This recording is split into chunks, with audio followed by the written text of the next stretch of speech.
The knife was at my throat when I realized my husband never loved me. "Any last words, Kai?" Derek asked, pressing the blade deeper until I felt blood trickling down my neck.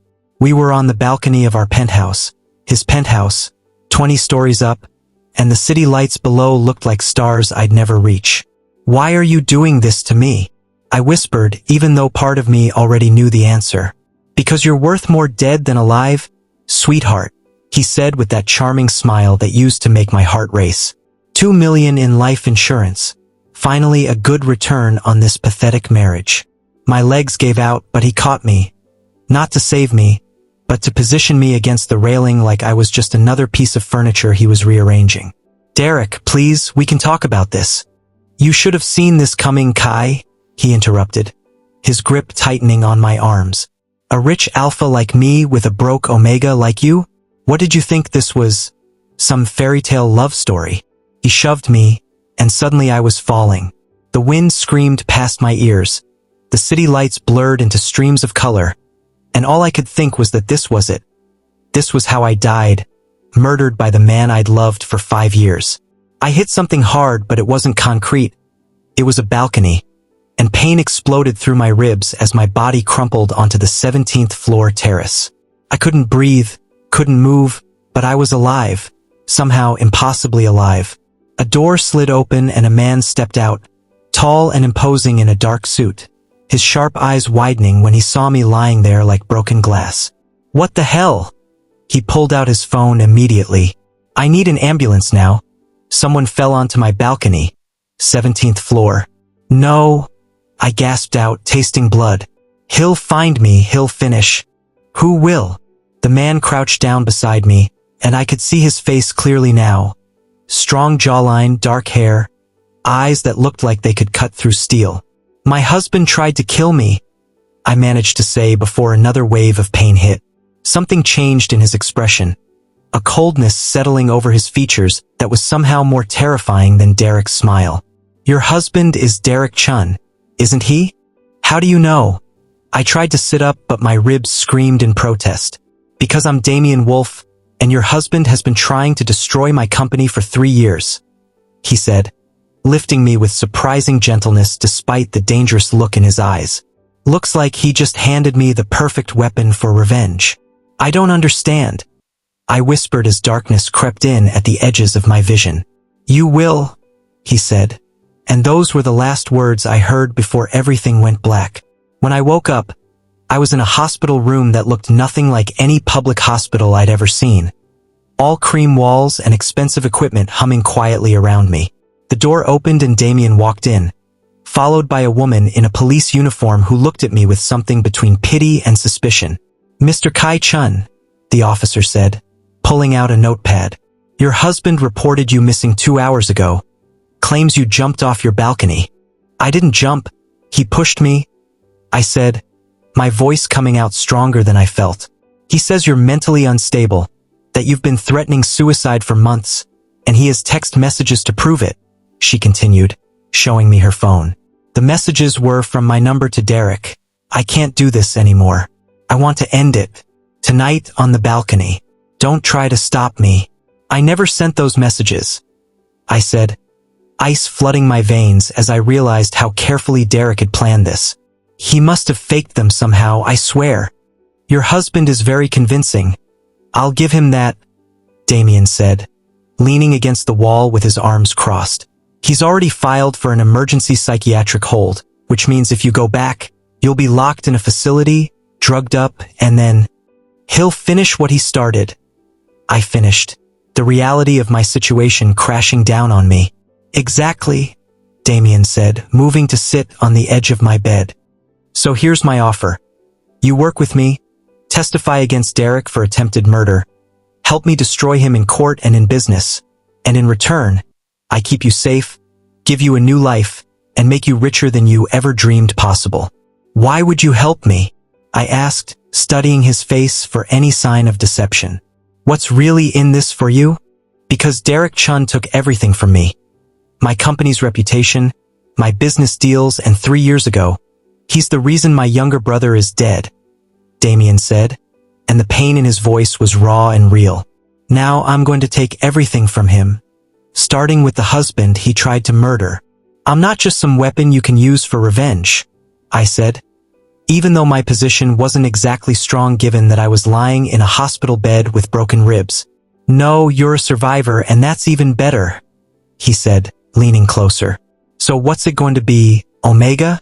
You can die as Derek's pathetic victim, or you can live as my protected witness and watch him lose everything. Before I could answer, the door burst open and hospital security rushed in, followed by Derek himself. Thank God, baby, Derek cried out, playing the concerned husband so perfectly that if I didn't know better, I might have believed him. I was so worried when you went over the railing. I tried to grab you, but stay away from me. I tried to sit up, but my body wasn't cooperating.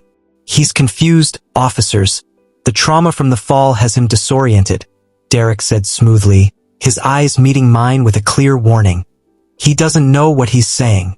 He knows exactly what he's saying. Damian stood up, placing himself between Derek and my bed.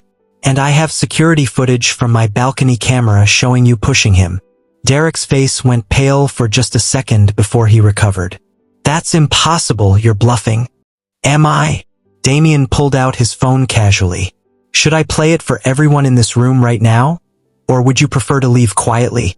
The mask slipped completely and Derek's face twisted into something ugly and hateful as he looked at me. You should have died on impact, you worthless. Mr. Chun, you need to come with us? The police officer said, stepping forward with handcuffs. Derek moved so fast no one saw it coming, grabbing a scalpel from the medical tray beside my bed and lunging straight at me with murder in his eyes. Damian was faster, catching Derek's wrist mid-strike and twisting it until the scalpel clattered to the floor, then following up with a punch that sent Derek sprawling. Bad move, Damian said coldly as security swarmed Derek. They dragged him toward the door while he screamed, This isn't over. Kai, you're mine. You'll always be mine. And when I get out, I'm going to finish what I started. The door slammed shut and suddenly the room was quiet except for my ragged breathing and the steady beep of the heart monitor. I was shaking so hard the entire bed was rattling, adrenaline and fear and shock all hitting me at once. Damian sat back down on the edge of my bed, his expression softening slightly. Still think you don't need my protection? What do you really want from me? I asked because nothing in my life had ever been free. Right now, I want you to rest and heal, he said. Tomorrow, we start planning Derek's complete and total destruction. And I promise you, by the time we're done, he'll wish he'd never even heard your name. Why does it feel like I just escaped one cage only to walk into another? I asked quietly. Because you're smarter than Derek ever gave you credit for, Damian said with a slight smile. But here's the difference. I don't want to own you or control you. I want to see you become strong enough that no one can ever hurt you again. And if destroying Derek in the process makes that happen, then everyone wins. He stood to leave, and I should have felt relieved, but instead I felt strangely abandoned. A nurse came in after he left, checked my vitals with gentle hands, and smiled at me. Mr. Wolf paid for everything. Private room, best doctors, round-the-clock security, and he also left this for you. She handed me a black credit card with my name embossed in silver letters. He said to use it for anything you need, and there's no limit, she added before leaving me alone with my thoughts. I stared at the card, at my name looking so official and important, and wondered what kind of deal I just made. My phone buzzed with a message from an unknown number. Sleep well tonight, Kai. Tomorrow we make your husband regret every choice he ever made. DW. I should have been terrified, should have been planning my escape, but instead I felt something I hadn't felt in 5 years of marriage. Hope, and underneath it, a burning rage that demanded justice. Derek wanted me dead? Fine. I'd make him wish he'd succeeded. I woke up 3 days later to find Derek sitting beside my hospital bed. My heart stopped, pure terror flooding through me. But then I realized his hands were cuffed to the chair, and there were 2 police officers standing by the door. What's going on? I asked, my voice hoarse from disuse. Mr. Chun has been arrested, one of the officers said. But he insisted on seeing you before we take him in for questioning. I don't want to see him, I said immediately. Please, Kai, just 5 minutes, Derek said, and he looked genuinely broken. Red eyes, disheveled hair, hands shaking. I need to explain. You tried to kill me, I said flatly. What's there to explain? I didn't push you, Derek said, leaning forward as far as the cuffs would allow. I swear on everything. I grabbed you to pull you back and you panicked and went over the railing. It was an accident. That's not what happened, I said. But doubt crept in because the fall was so fast, so chaotic. Maybe I misremembered. Mr. Wolf claims he has video evidence, but when we asked to see it, he couldn't produce it, the officer said. His balcony camera wasn't recording that night due to a system malfunction. My stomach dropped. What? There's no video proof of what happened on that balcony, the officer continued. Right now it's your word against your husband's, and Mr. Chun is claiming you jumped during a mental health crisis. That's a lie, I said, trying to sit up, but my ribs screamed in protest. I have your suicide note, Derek said quietly, pulling out his phone with his cuffed hands. You sent it to me 2 hours before you jumped. I can't do this anymore, Derek. I'm sorry. Goodbye. He showed the officers and I saw my words, my typing style, sent from my phone number. I never wrote that, I said desperately. He has my phone password. He must have sent it from my phone. Which is possible, the officer said. But without evidence, we can't prove it. We're holding Mr. Chun on suspicion of attempted murder, but his lawyer is already working on bail. He'll kill me if you let him out, I said, panic rising in my chest. We've issued a restraining order, the officer said. He can't come within 500 feet of you. That won't stop him, I said, looking at Derek, who was watching me with an expression I couldn't read. Time's up, the officer said, and they led Derek away. He looked back once and mouthed, I'm sorry. But I didn't know if he was apologizing for trying to kill me or for getting caught. Damian came in 5 minutes later, furious and looking like he hadn't slept in days. The camera wasn't recording, I said before he could speak.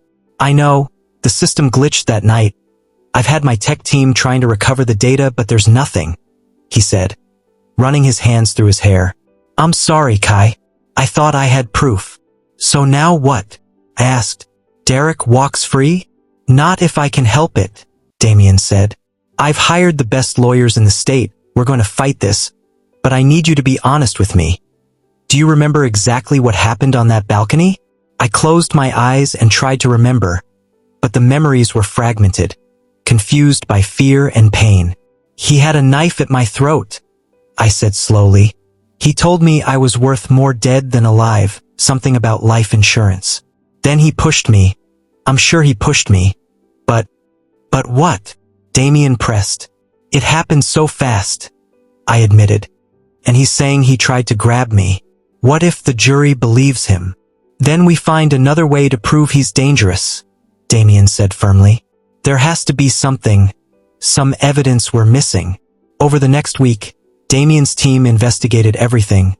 Derek's finances, his past, his movements, and they found nothing concrete.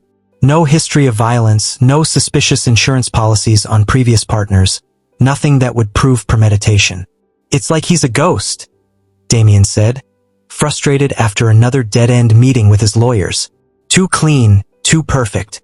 Maybe that's the problem, I said, an idea forming. He's too perfect. Nobody's that perfect. What are you thinking? Damian asked. I'm thinking we set a trap, I said. We make Derek think he got away with it, that I'm vulnerable and alone, and we see what he does next. That's dangerous, Damian said.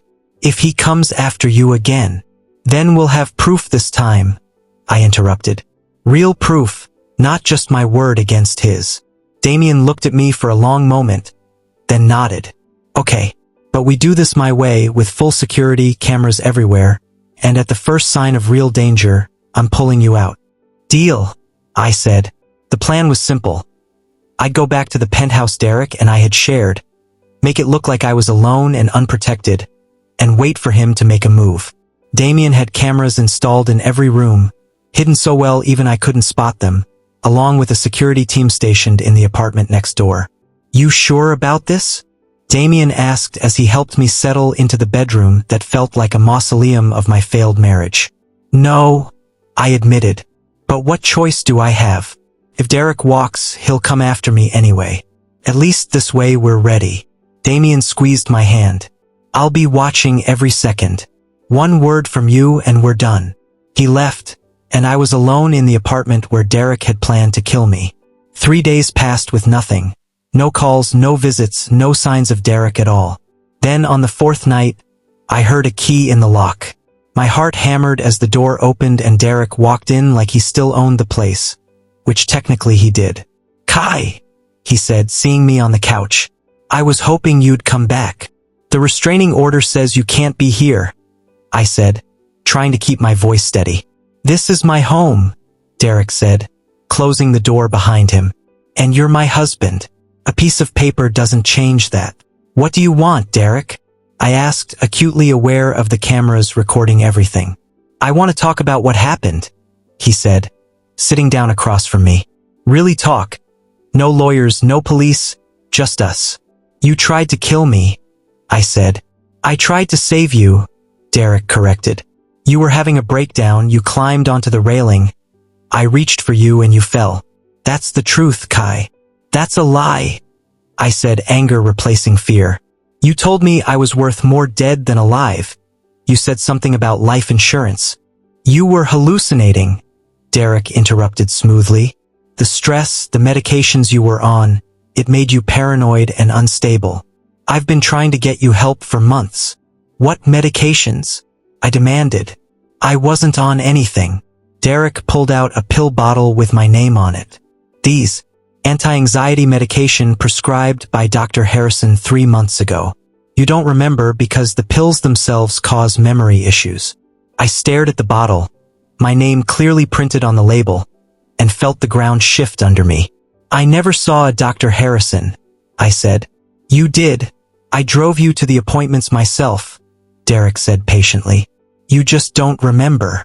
That's part of your condition, Kai. The memory loss, the paranoia, the delusions about me trying to hurt you. You're gaslighting me," I said. But doubt was creeping in because what if he was telling the truth? What if I was crazy? "I'm trying to help you," Derek said, reaching for my hand. Pulled away. "Don't touch me. You're my husband and I love you," Derek said. And he sounded so sincere that for a second I almost believed him. "Please come home with me. Let me get you the help you need." "This is my home," I said. "Not anymore," Derek said, his expression shifting slightly. "I filed for divorce this morning, citing your mental instability and your false accusations. The judge granted me sole ownership of all marital assets, including this apartment." "You can't do that," I said, panic rising. "I already did," Derek said. "You have 48 hours to vacate the premises, and if you continue to spread lies about me, I'll file a defamation suit that will leave you with nothing." He stood to leave, then paused at the door. "I really did love you once, Kai, but you became too much work, too damaged. It's better this way." The door closed behind him, and I sat there shaking with rage and fear and confusion. Damian burst through the connecting door from the next apartment seconds later. "Did you hear all that?" I asked. "Every word," Damian said grimly. "And he's good, I'll give him that. He never admitted to anything, never made a direct threat, just played the concerned husband perfectly." "So we have nothing," I said, defeated. "We have him violating the restraining order," Damian said. "That's something." But when Damian called the police, they said Derek's lawyer had already filed a motion to dismiss the restraining order, claiming it was based on false allegations and that Derek had a right to access his own property. "This is insane," I said. "He's getting away with everything." "Not everything," Damian said, pulling out his phone. "While Derek was busy playing mind games with you, my team was digging into his past. And we found something." He showed me a photograph of a young Omega, probably early 20s, with kind eyes and a gentle smile. "His name was Thomas Wright, and he was Derek's boyfriend 7 years ago," Damian said. "He died falling down the stairs in Derek's apartment. Ruled an accident." My blood went cold. "He's done this before. And 3 years before that, there was another Omega named Marcus Chen. Yes, same last name, they were married. Damian continued, pulling up another photo. Drowned in the bathtub during what Derek claimed was a seizure. Also ruled an accident. 2 dead Omegas, I whispered. Both accidents. Both with Derek. And now you, Damian said. 3 is a pattern. 3 is enough to reopen those cases and investigate Derek properly. Will it be enough to convict him? I asked. I don't know, Damian admitted. But it's a start. And it means you're not crazy, Kai. Your instincts were right. Derek is dangerous. Over the next 2 weeks, Damian worked with detectives to reopen the old cases, and slowly, pieces started falling into place. Thomas's family had always suspected Derek but couldn't prove anything. Marcus's friends said he'd been planning to leave Derek before he died. Both had life insurance policies with Derek as the beneficiary. But Derek's lawyers were good, and they had explanations for everything. Grief-stricken boyfriend, tragic coincidences, no concrete evidence of foul play. The district attorney called me in to discuss whether they had enough to charge Derek with attempted murder. Without video evidence of him pushing you, and with his claim that you jumped, it's going to be very difficult to get a conviction, the DA said. His lawyer will argue mental instability, bring in experts to testify about your supposed condition, and the jury will have reasonable doubt. So he walks free, I said numbly. Unless we can find concrete evidence connecting him to the previous deaths, the DA said. Something that proves a pattern of behavior, premeditation, intent. And if we can't find that evidence? I asked. Then I'm sorry, Mr. Chun, but we'll have to drop the charges, the DA said. I left the meeting feeling hollow and defeated, but Damian was waiting outside with an expression that made me pause. What? I asked. I found something, he said. And you're not going to believe this. He took me to his office and pulled up security footage from a parking garage dated 2 days before my fall. The video showed Derek meeting with someone in the shadows, handing over an envelope, and receiving something in return. Who is that? I asked. That, Damian said, is Dr. Raymond Harrison, the doctor who supposedly prescribed you those anxiety medications. My heart started racing. But I never saw that doctor. I know, Damian said, because Dr. Harrison isn't a real doctor. He's a con artist who sells fake medical records and prescriptions for the right price. And Derek paid him $50,000 to create a complete medical history showing you've been mentally unstable for years. That's fraud, I said. That's evidence of premeditation. It gets better, Damian said, pulling up another video. This is from a pharmacy 3 months ago. Watch. The video showed Derek filling a prescription in my name for the anxiety medication he'd shown me. He's been planning this for months, I said, rage and relief flooding through me in equal measure. Creating a fake medical history, getting fake prescriptions, building a case that I'm crazy so that when he pushed me off that balcony, everyone would believe I jumped. And it almost worked, Damian said. But he made one mistake. He used the same con artist for Thomas and Marcus. He pulled up 2 more transactions, both showing Derek meeting with Dr. Harrison years ago, both times right before his partners died. This is it, I said. This is the proof we need. This is the proof that gets him locked up for life, Damian corrected. The DA was ecstatic when we brought her the evidence, and within 24 hours, Derek was arrested again. This time with charges of conspiracy to commit murder, fraud, and 2 counts of murder in the connection with Thomas and Marcus's deaths. The trial took 6 weeks, and it was brutal. Derek's lawyers fought every piece of evidence, brought in experts to counter our experts, tried to paint me as an obsessed ex-husband seeking revenge. But the evidence was overwhelming. The videos, the fake medical records, Dr. Harrison's testimony after he was offered immunity, and finally, the testimonies from Thomas and Marcus's families who had been waiting years for justice. The jury deliberated for 2 days and came back with a verdict, guilty on all counts. Derek was sentenced to life in prison without possibility of parole, and when they led him away in chains, he didn't scream or threaten or promise revenge. He just looked at me and said, "You were supposed to be easy." "I was never easy," I replied. "You just wanted me to be." Outside the courthouse, reporters swarmed us with questions, but Damian put his arm around me and guided me to his car. "It's really over," I said as we drove away from the chaos. "It's really over," Damian confirmed. "Derek will never hurt anyone again." "What happens now?" I asked. "Now?" Damian glanced at me. "Now you figure out who you are without Derek defining you.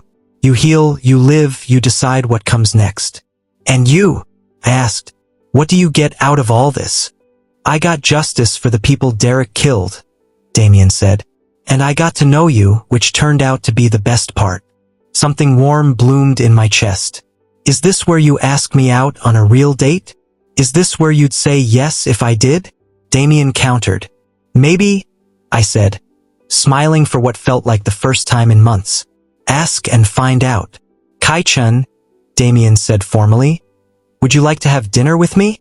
No murder plots, no legal battles, just two people getting to know each other." "I'd like that," I said. "I'd like that a lot." And for the first time since I fell from that balcony, I felt like I could breathe. The date was supposed to be simple. Dinner at a quiet restaurant, conversation, nothing complicated. It lasted 10 minutes before everything went wrong. We were sitting at a corner table, menus open, and I was actually relaxing for the first time in months when Damian's phone rang. He looked at the screen and his expression darkened. "I need to take this." He stepped away and I watched through the window as his body language changed. Tense, alert, angry. He came back and threw cash on the table. "We need to leave now." "What happened?" I asked, already standing because the look on his face terrified me. "Derek escaped," Damian said, guiding me toward the exit. 20 minutes ago during a prison transfer. He killed 2 guards and disappeared. My blood turned to ice. "How is that possible?" "I don't know, but we're not staying here," Damian said, his hand on my back as we walked quickly to his car. My phone buzzed with a text from an unknown number. "Did you really think a cage could hold me? I'm coming for you, Kai. And this time I'll make sure you stay dead. D." I showed Damian, my hands shaking so badly I almost dropped the phone. "He's taunting us," Damian said, driving fast but controlled. "Wants us scared and running. We're not giving him that." "Where are we going?" I asked. "Somewhere safe, somewhere he won't think to look," Damian said, taking turns that seemed random, but I trusted he had a plan. We ended up at a small house on the outskirts of the city, modest and unremarkable, the kind of place you drive past without noticing. "Safe house," Damian explained, pulling into the garage and closing the door behind us. "Registered under a fake name, no connection to either of us. We'll stay here while the police hunt Derek down." Inside, the house was surprisingly comfortable. Lived-in furniture, a stocked kitchen, everything we'd need for an extended stay. "How long have you had this place?" I asked. 3 years, Damian said, checking his phone for updates. "After my brother died, I realized I needed a place Derek couldn't trace. Somewhere I could disappear if I needed to. And you brought me here," I said, understanding the significance. "I trust you," Damian said simply, "and I'm not letting Derek hurt anyone else I care about." "Care about?" The words hung in the air between us. My phone rang, Derek calling from an unknown number.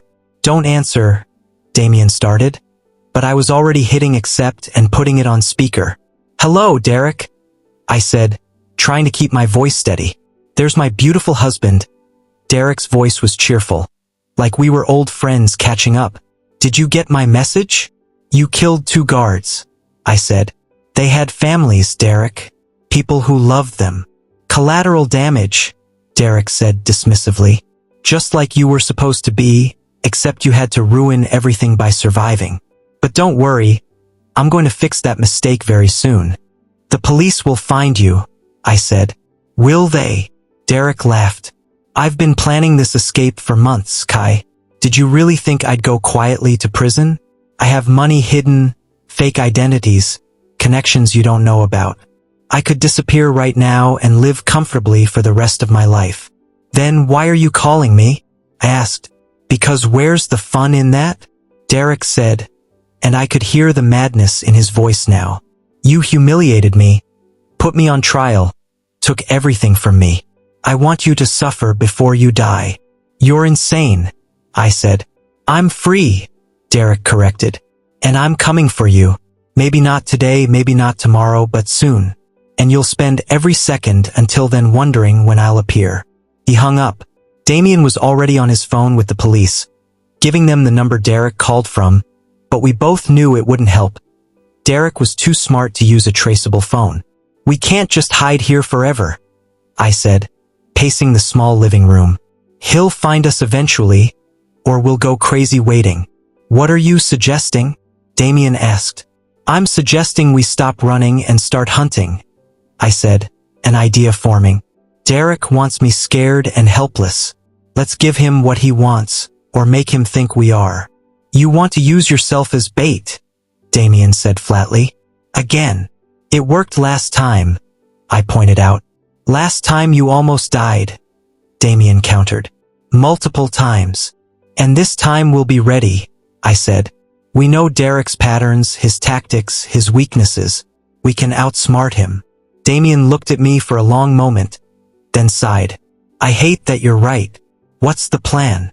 We spent the next hour working out the details. I'd go back to my old apartment, make it look like I was alone and vulnerable, while Damian and a police team watched from a distance. The second Derek shows up, we move in, Damian said. No heroics, no trying to talk to him, just arrest and done. Agreed, I said, though we both knew Derek wouldn't go quietly. The detective in charge of the manhunt wasn't thrilled with our plan but agreed it was the best shot at catching Derek before he hurt someone else. We'll have snipers on the roof, officers in the building, and Mr. Wolf will be in the next apartment with a direct line to you, Detective Martinez explained. But Mr. Chun, I need you to understand. If Derek gets to you before we can intervene, you could die. I understand, I said. But sitting here waiting for him to strike is worse. At least this way we control the situation. 2 days later, I moved back into the apartment that had been mine and Derek's, and it felt like walking into a tomb.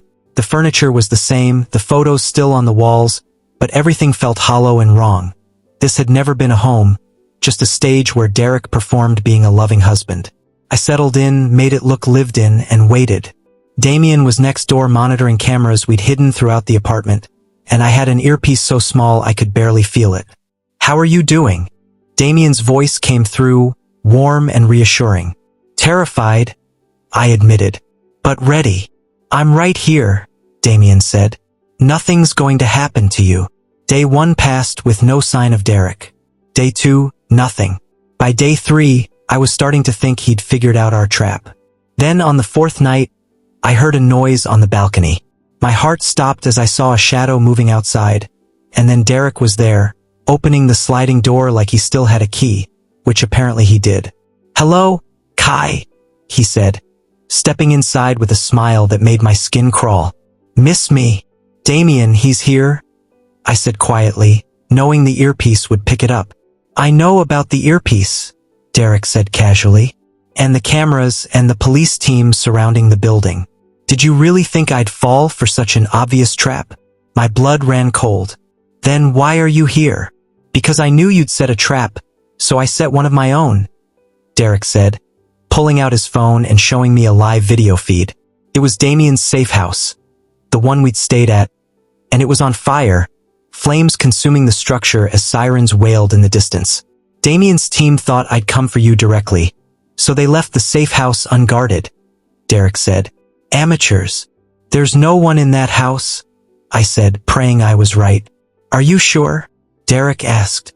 Because I received a very interesting tip that Damian's elderly mother has been staying there for the past week, hiding from me. He was lying, he had to be lying, but doubt crept in because how did he know about the safe house at all? You're bluffing, I said. Am I? Derek stepped closer. Here's what's going to happen. You're coming with me quietly, or I make a phone call and someone else dies tonight. Your choice. Before I could respond, Damian burst through the door with police behind him. He's lying, Kai, Damian said. My mother is safe in another state. The safe house is empty. This is just another manipulation. Derek smiled. You sure about that, Damian? When's the last time you actually spoke to your mother? I saw doubt flicker across Damian's face, and Derek saw it too. That's what I thought, Derek said. So here's my offer. Kai comes with me, and in 2 hours I'll tell you where to find your mother. Refuse, and you'll never see her again. Don't listen to him, I said, but Damian looked torn. I can't risk it, Damian said quietly. If there's even a chance. There isn't, I interrupted. He's a liar, Damian. He's always been a liar. Don't let him get in your head. Damian pulled out his phone and called a number, his hands shaking slightly. Mom? Are you okay? I couldn't hear the response, but I saw relief flood Damian's face. She's fine, he said, looking at Derek. Nice try. Derek's smile never wavered. Worth a shot. Plan B then. He pulled out a detonator. There's a bomb in this building, Derek said calmly. Enough explosives to bring down 6 floors, killing everyone inside. Cops, civilians, all those innocent people who have nothing to do with our drama. You have 30 seconds to let me walk out of here with Kai, or I press the button. You won't, Damian said, but he didn't sound certain.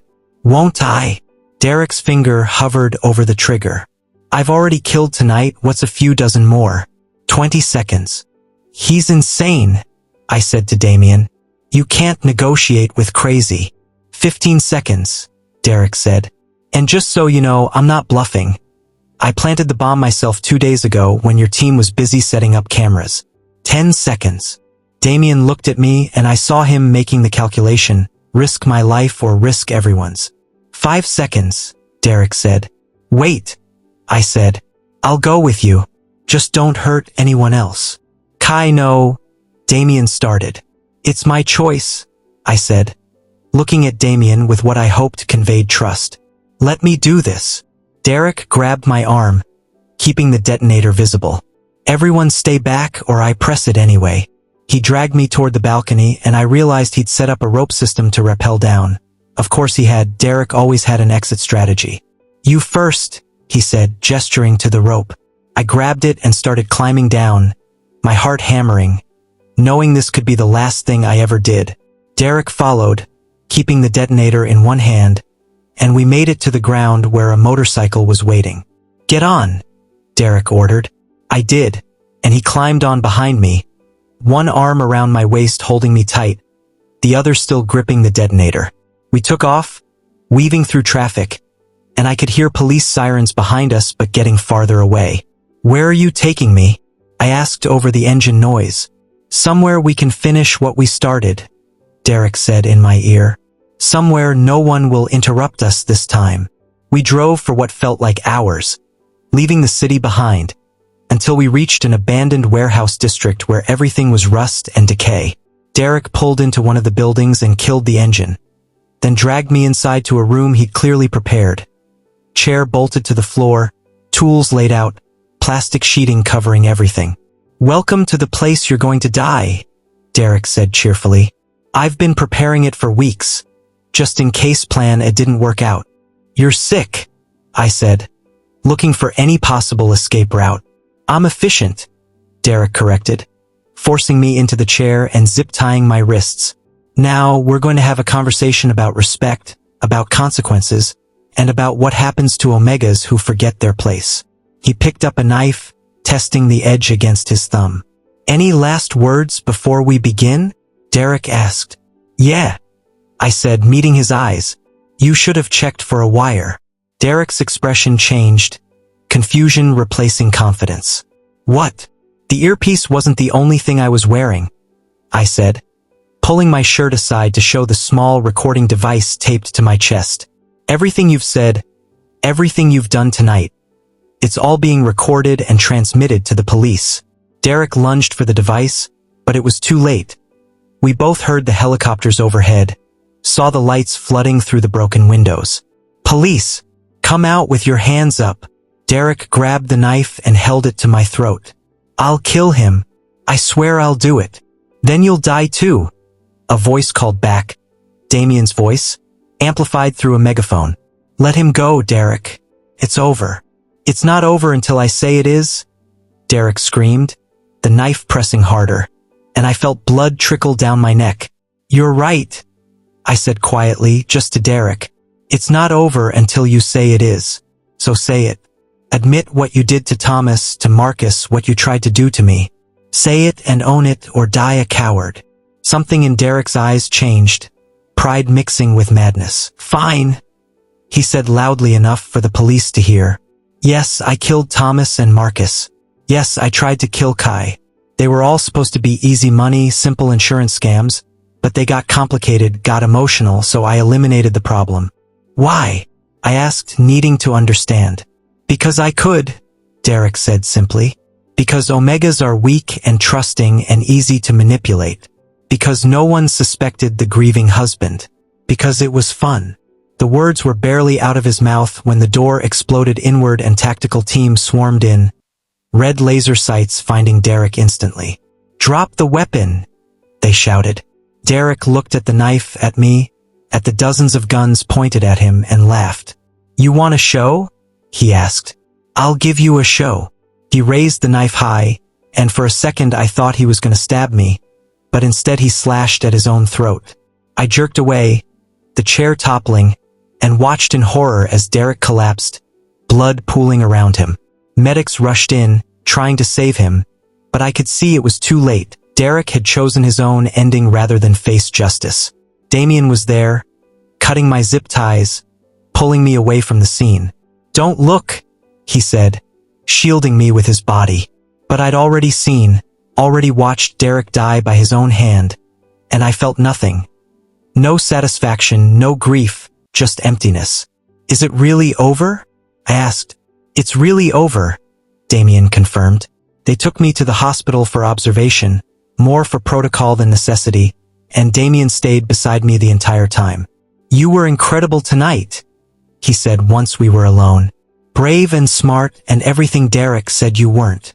"I was terrified," I admitted.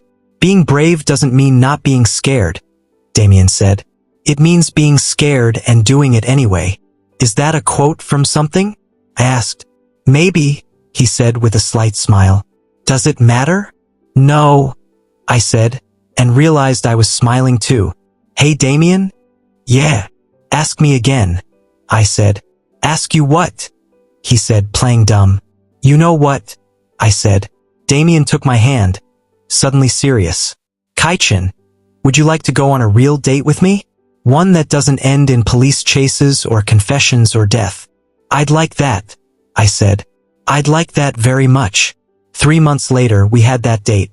Dinner at a quiet restaurant with no interruptions, no emergencies, just two people enjoying each other's company.